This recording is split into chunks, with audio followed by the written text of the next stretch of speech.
Vous arrive-t-il de vous demander pourquoi vous revivez sans cesse les mêmes situations? Pourquoi vous rencontrez toujours le même type de personnes?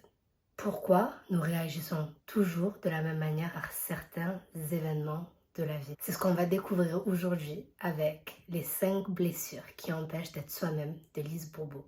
Ce livre qui a transformé ma vie et que je recommande absolument.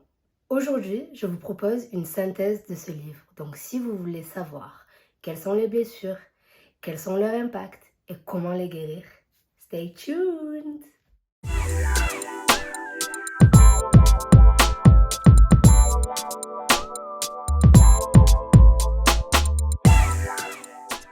Hello, hello everybody! J'espère que vous allez bien. Bienvenue sur Dressia Thérapie. Si vous me découvrez, welcome. J'ai créé cette chaîne pour aborder des sujets qui me tiennent vraiment à cœur. Psychologie, mindset, développement personnel, spiritualité, bien-être, tout y passe. La Dressia Thérapie, c'est quoi? C'est une manière de se réconcilier avec soi, de se redécouvrir et d'apprendre à kiffer la vie. Aujourd'hui, vous l'aurez compris, on va aborder le livre Les 5 blessures qui empêchent d'être soi-même de Lise Bourbeau. C'est Sigmund Freud qui, avec sa découverte de l'inconscient, a affirmé qu'il y avait un lien entre le physique et la dimension émotionnelle. Ce constat a inspiré Lise Bourbeau à synthétiser les travaux de Freud en 5 blessures. D'ailleurs, c'est un sujet qui a beaucoup été controversé et qui a fait preuve de beaucoup de scepticisme. Il y a donc une dimension émotionnelle, mais aussi une dimension très spirituelle à ce mécanisme psychique qui a été établi par Lise Bourbeau. Elle a pu analyser plusieurs milliers de personnes pendant sa carrière pour en venir à ses conclusions.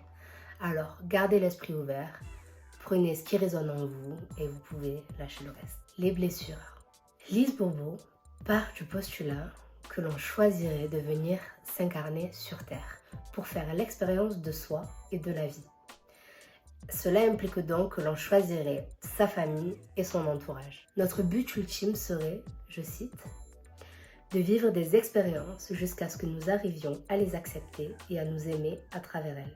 Une manière plus cartésienne d'expliquer l'émergence de ces blessures serait que pendant la période prénatale, donc pendant les 9 mois dans lesquels nous sommes dans le ventre de notre mère, à l'état fœtal, notre inconscient est imprégné des blessures de notre mère, mais aussi de notre père et de notre entourage.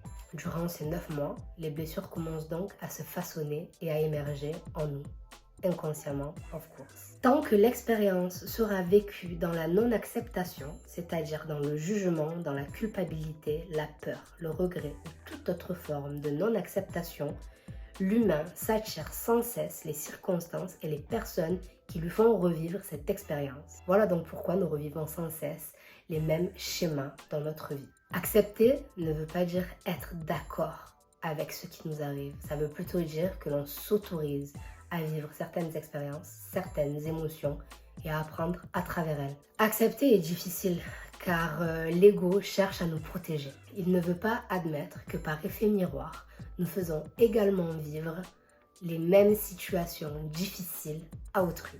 Les blessures apparaissent dans l'enfance et sont vécues avec le parent du même sexe ou du sexe opposé. Elles sont créées suite à un ressenti que l'on a vécu avec l'un de ces deux parents.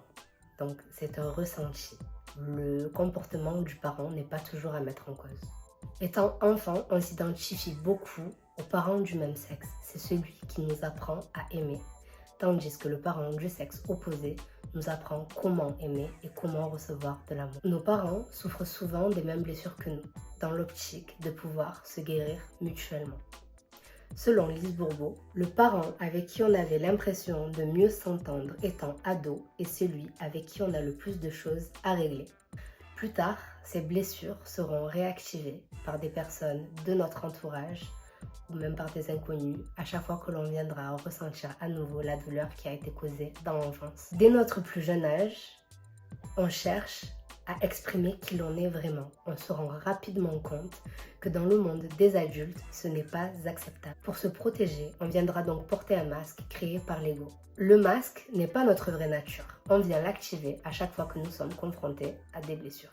C'est un stratagème inventé par l'ego pour nous éviter de souffrir.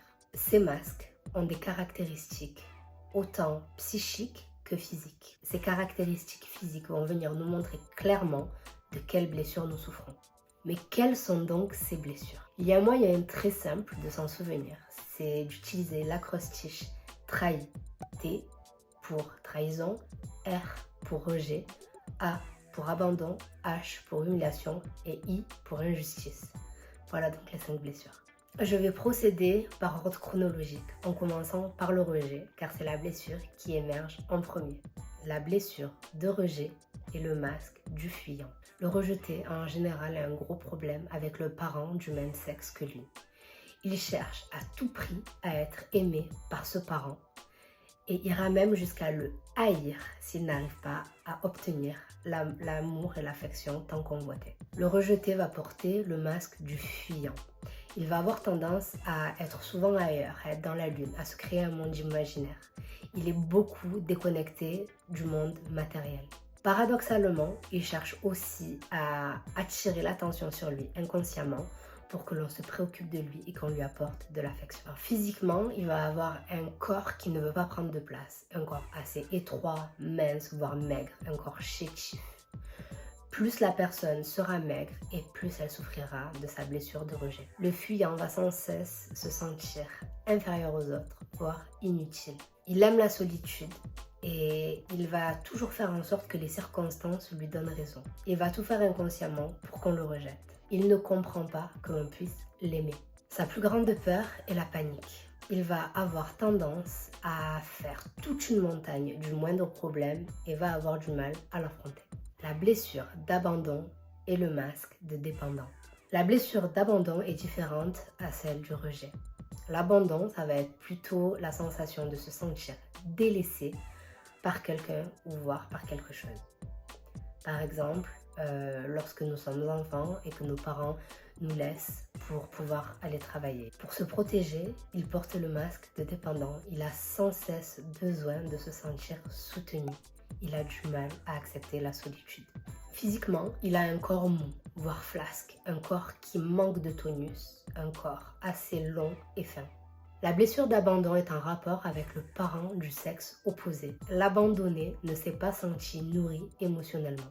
Il se victimise et se crée des problèmes simplement pour attirer l'attention sur lui. Il peut sembler paresseux, mais c'est simplement qu'il a du mal à se mettre au travail ou qu'il déteste faire des activités tout seul. Il paraît souvent chaleureux et aimable car il veut se faire aimer et accepter des autres. Sa plus grande peur est la solitude. Il est prêt à faire de grands sacrifices pour ne pas se retrouver seul, ce qui peut faire penser aux autres qu'il est assez maso au final. La blessure d'humiliation est le masque de masochiste. D'ailleurs, je l'ai brièvement mentionné dans ma vidéo sur le syndrome de l'imposteur que vous pouvez aller checker, je vous mettrai le lien par ici et je vous le mettrai aussi en barre d'infos. Et d'ailleurs, si cette vidéo vous plaît jusqu'à présent, n'hésitez pas à liker et à vous abonner pour me soutenir. Pour en revenir à la blessure d'humiliation, la personne va se sentir honteuse, elle va se sentir humiliée par ses propres parents.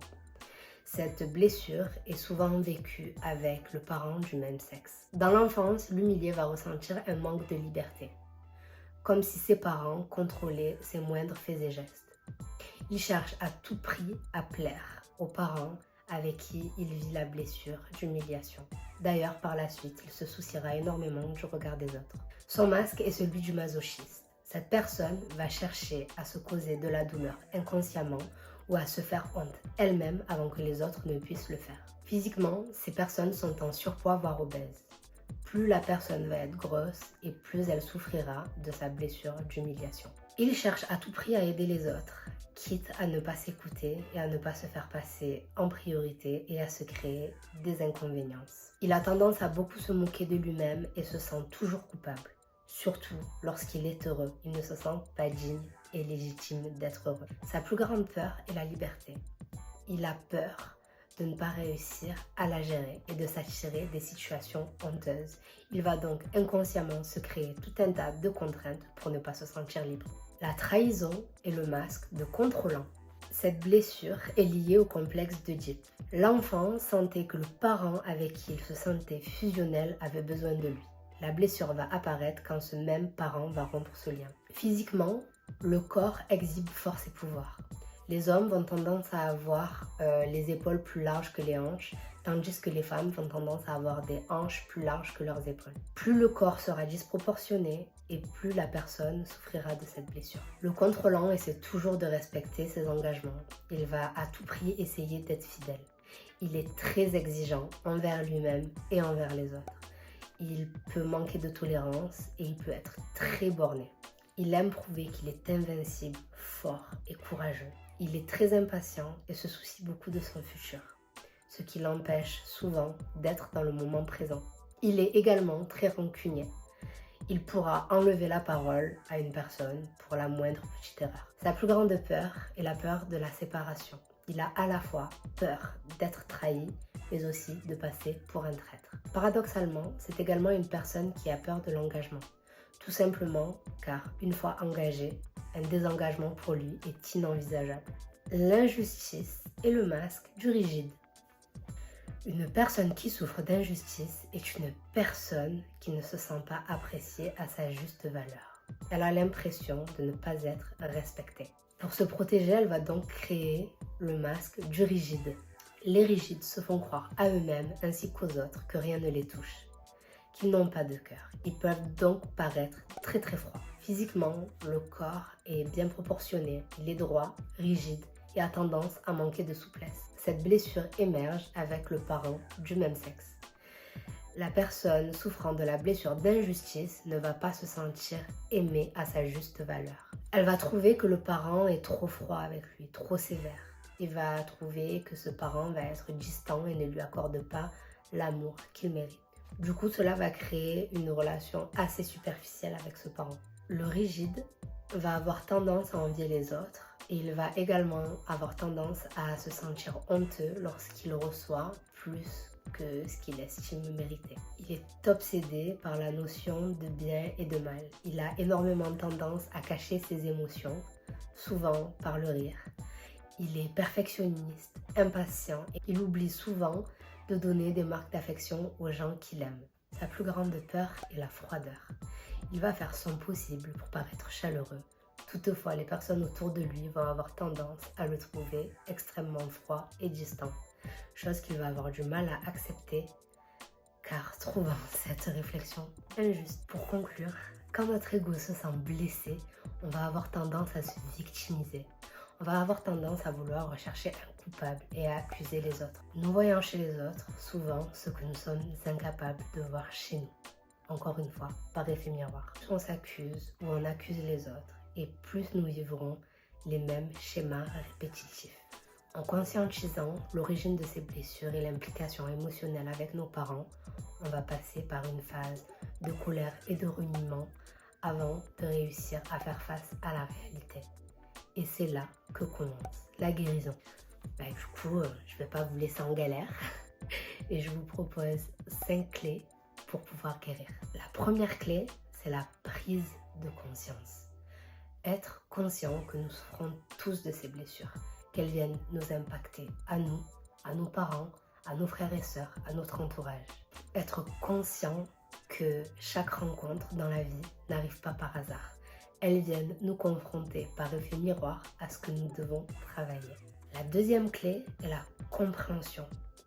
Comprendre quelles sont ces blessures, de quelles blessures souffrons-nous, quel est le lien avec nos parents, avec notre famille, quelles sont les blessures qui nous impactent le plus, quelles sont les réactions que nous allons avoir tendance à avoir face à certains événements de la vie, les décortiquer et les comprendre. La troisième clé est l'acceptation.